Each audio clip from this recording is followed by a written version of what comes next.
Alors voilà, je viens de faire plusieurs enchaînements de la danse du chien et je me suis dit que j'allais en faire un dernier et l'enregistrer pour vous le montrer, en tout cas vous l'expliquer si d'aventure pour vous ça vous paraît un peu bizarre ce truc-là. Alors c'est vrai qu'on le pratique pas vraiment dans la tradition du yoga, hein, ne cherchez pas son équivalent en sanskrit, c'est vraiment quelque chose qui vient des États-Unis, de monsieur Cameron Shane en fait, plus précisément. Et c'est vraiment du power yoga au sens propre du terme. Tu sais, on va chercher la puissance, on va chercher l'énergie, on va chercher le contrôle surtout, hein. Donc si vous êtes, si pour vous la notion de contrôle a du sens, ou si c'est une problématique dans votre vie, soit parce que c'est difficile pour vous de contrôler quoi que ce soit, c'est-à-dire contrôler vos émotions, ou voilà, ou si au contraire vous êtes constamment dans le contrôle, de toute façon, c'est ça, c'est qu'on n'arrive pas à prendre le dessus sur cette notion de contrôle, et cet exercice est vraiment approprié en fait à ce genre de situation. Allez, si ça vous intéresse, venez donc pratiquer avec moi. Je le fais une dernière fois avec vous. Alors la position de départ, c'est la position du héros, hein. Alors faites attention, il faut être chaud hein, pour faire ça au départ. Faut pas vous lancer comme ça à froid, hein. Ne serait-ce déjà cette posture hein, où vous avez ici les tendons, une certaine crispation au niveau des tendons. Allez, moi je quitte mes lunettes de façon à ne pas les perdre. C'est la transpiration, généralement, me les fait perdre.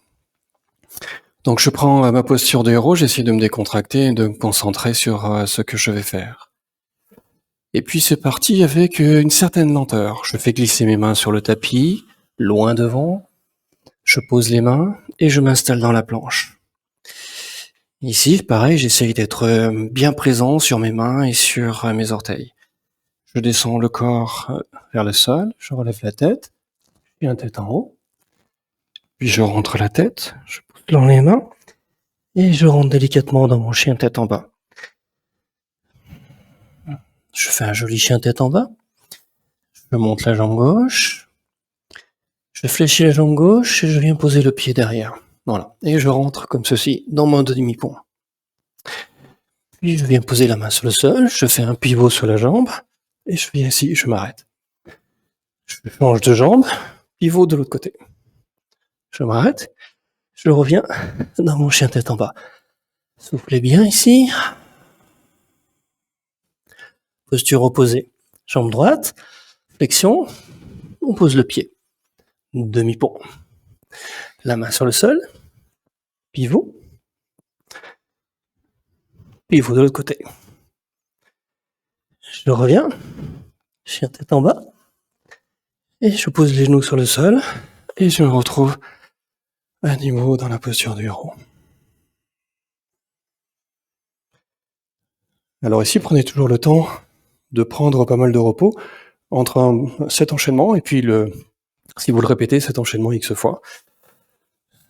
Voilà. Bon, moi j'en ai fait quelques-uns, donc je commence un petit peu fatigué, mais vous allez voir, on a vite chaud et le corps monte vite en température. Mais comme je vous l'ai dit, hein, c'est vraiment excellent pour tout ce qui est contrôle. Alors, quand vous pensez contrôle du corps, contrôle du mental et contrôle des émotions aussi, hein, ça va tout ensemble, hein. Voilà. Allez, je vous souhaite une bonne pratique. Je vous dis à bientôt.